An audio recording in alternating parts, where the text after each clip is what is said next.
Do livro Caminho, Verdade e Vida, capítulo 103, Estima do Mundo, psicografado pelo médium Chico Xavier, através do Espírito Emmanuel. Estima do mundo. Se chamaram Beelzebu ao pai de família, quanto mais aos seus domésticos. Jesus, Mateus 10, 25. Muitos discípulos do Evangelho existem, ciosos de suas predileções e pontos de vista no campo individual. Falsas concepções ensombra-lhes o olhar. Quase sempre se inquietam pelo reconhecimento público das virtudes que lhes exornam o caráter. Guardam o secreto propósito de obter a admiração de todos e sentem-se prejudicados se as autoridades transitórias do mundo não lhes conferem apreço. Agem esquecidos de que o reino de Deus não vem com a aparência exterior. Não percebem que, por enquanto, somente os vultos destacados nas vanguardas financeiras ou políticas arvoram-se em detentores de prerrogativas terrestres. Senhores quase absolutos das homenagens pessoais e dos necrológios brilhantes. Os filhos do reino divino sobressaem raramente e, de modo geral, enchem o mundo de benefícios sem que o homem os veja, à afeição do que ocorre com o próprio Pai. Se Jesus foi chamado feiticeiro, crucificado como malfeitor e arrebatado de sua amorosa missão para o madeiro afrontoso, que não devem esperar os seus aprendizes sinceros, quando verdadeiramente devotados à sua causa? O discípulo não pode ignorar que a permanência na terra decorre da necessidade de trabalho proveitoso e não do uso de vantagens efêmeras que, em muitos casos, lhe anulariam a capacidade de servir. E se a força humana torturou o Cristo, não deixará de torturá-lo também. É ilógico disputar a estima de um mundo que mais tarde será compelido a regenerar-se para obter a redenção. Emmanuel, Pedro Leopoldo, 2 de setembro de 1948. Querido amigo, querida amiga, aqui estamos com mais uma lição que Emmanuel intitulou Estima do Mundo. Com esse título, Emmanuel vai salientar alguns pontos sobre o nosso comportamento no mundo. E ele utilizou esta passagem evangélica que foi dita por Jesus e foi anotada pelo seu discípulo Mateus. Disse Jesus: se chamaram Beelzebu ao pai de família, quanto mais aos seus domésticos. Ele faz uma afirmativa e uma pergunta. Se o pai de família é chamado de Beelzebu, os seus domésticos, os seus filhos, os trabalhadores, o que são? E ele começa a nos explicar, dizendo que muitos discípulos do Evangelho existem ciosos de suas predileções e pontos de vista no campo individual. E falsas concepções ensombram-lhes o olhar. Emmanuel está afirmando que muitos discípulos do Evangelho existem que são ciosos nas suas predileções, ou seja, nas suas coisas favoritas, do ponto de vista do campo individual. Eles são ciosos e ficam somente com aqueles seus pontos de vista. Diz ainda que falsas concepções ensombram-lhes o olhar. A concepção é um ponto de vista, é um parecer. Eles ficam com essas falsas concepções nesta questão de ver a vida. Nesta outra parte, quase sempre se inquietam pelo reconhecimento público das virtudes que lhes exornam o caráter. Guardam o secreto propósito de obter a admiração de todos e sentem-se prejudicados se as autoridades transitórias do mundo não lhes conferem apreço. É um fato muito importante que nós temos que trazer para nós mesmos, para nós percebermos se nós estamos agindo assim ou não.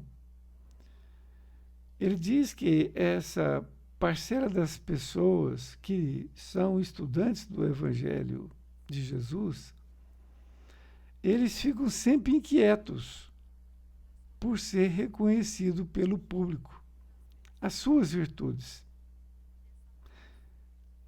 Ele acredita que tem uma virtude e ele quer que haja um reconhecimento público daquelas virtudes dele. Mas eles guardam um secreto propósito de obter essa admiração de todos. Eles ficam esperando um elogio. Eles ficam esperando que alguém diga para eles o quanto eles são cristãos, o quanto que eles são simples, generosos e outras coisas mais. E o propósito deles é ter admiração de todos. Mas quando eles se sentem prejudicados, é quando as autoridades transitórias do mundo não lhes conferem apreço. Significa uma pessoa que tem uma certa posição, não elogia a pessoa dele, em momento algum faz algum comentário, e ele fica ali esperando aquela pessoa, que é uma autoridade, dar ali um parecer sobre o seu caráter. Naturalmente positivo.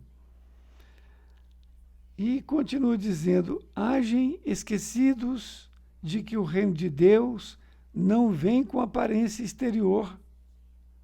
Não percebem que, por enquanto, somente os vultos destacados nas vanguardas financeiras ou políticas arvoram-se em detentores de prerrogativas terrestres, senhores quase absolutos das homenagens pessoais e dos necrológios brilhantes. Essas pessoas que aguardam um elogio, um reconhecimento,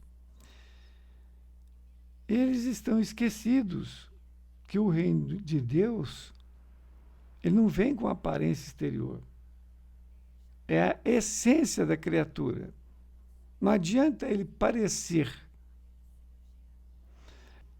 No mundo, somente os vultos destacados são aqueles da área de finanças ou então de políticas, e que esses, então, sim, arvoram-se, ficam com a vontade imensa de ser detentor de uma prerrogativa terrestre. Chamar de doutor, chamar de governador. É isso? Nesses casos. E essas pessoas são senhores quase absolutos das homenagens pessoais. E é isso que nós temos que perceber. Essas pessoas vivem aguardando uma homenagem. Isto é, um elogio. E também ele diz dos necrológios brilhantes. Necrológio vem de necrotério, de morte.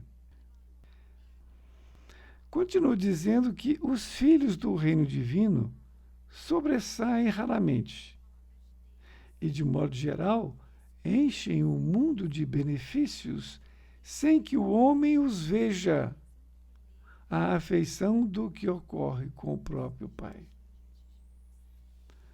Muito importante. Ele está dizendo que se você quer ser um filho do reino divino, um filho de Deus, você vai sobressair raramente. É quando a pessoa te vê fazendo ali e te elogia. É claro que você não quer esse elogio, não precisa. Mas, de modo geral, essas pessoas que são chamadas filhos do reino divino enchem o mundo de benefícios sem que o homem os veja. Isto é, todo o bem que o Filho de Deus fizer, ele está fazendo calado.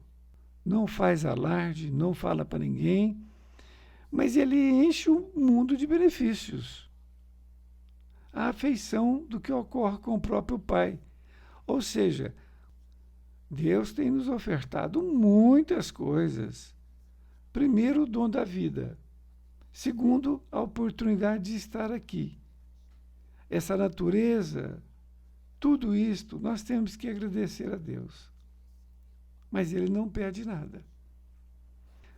E ele diz, se Jesus foi chamado feiticeiro, crucificado como um malfeitor e arrebatado de sua amorosa missão para o madeiro afrontoso, que não devem esperar seus aprendizes sinceros quando verdadeiramente devotados à sua causa? Ele faz uma comparação de Jesus a nós. Ele disse que Jesus foi chamado de feiticeiro. Ele foi crucificado como se fosse um malfeitor. Aliás, colocaram 2 ladrões, uma à sua esquerda, outra à sua direita. Então, se eles trataram Jesus assim, nós que somos aprendizes do Evangelho, o que vai sobrar para nós? Nós que estamos trabalhando na causa do Cristo. Ele continua dizendo que o discípulo não pode ignorar que a permanência na terra decorre da necessidade de trabalho proveitoso e não do uso de vantagens efêmeras. É muito importante que também tenhamos isso em mente. Nós, discípulos, pelo menos dissemos que somos discípulos, não podemos ignorar, isto é, não saber, que a permanência na Terra, ou seja, a nossa permanência aqui na Terra, decorre da necessidade de trabalho proveitoso. Ou seja, nós estamos aqui na Terra para nós promovermos trabalhos proveitosos e não para nós angariarmos vantagens efêmeras. As vantagens efêmeras são os elogios, uma outra coisa, nos elevar perante os homens, porque isso não adianta nada. E ele diz ainda que, em muitos casos, lhe anulariam a capacidade de servir. Veja bem, isso é fato mesmo. Quando uma pessoa te elogia pelo trabalho comunitário que você está fazendo, se você absorver aquele elogio, o que vai acontecer? Você já vai achar que é uma pessoa melhor e, portanto, não precisa fazer nada mais daquilo. Anula. E se a força humana torturou o Cristo, não deixará de torturá-lo também. Simples assim. Nós temos que estar preparados desta frase.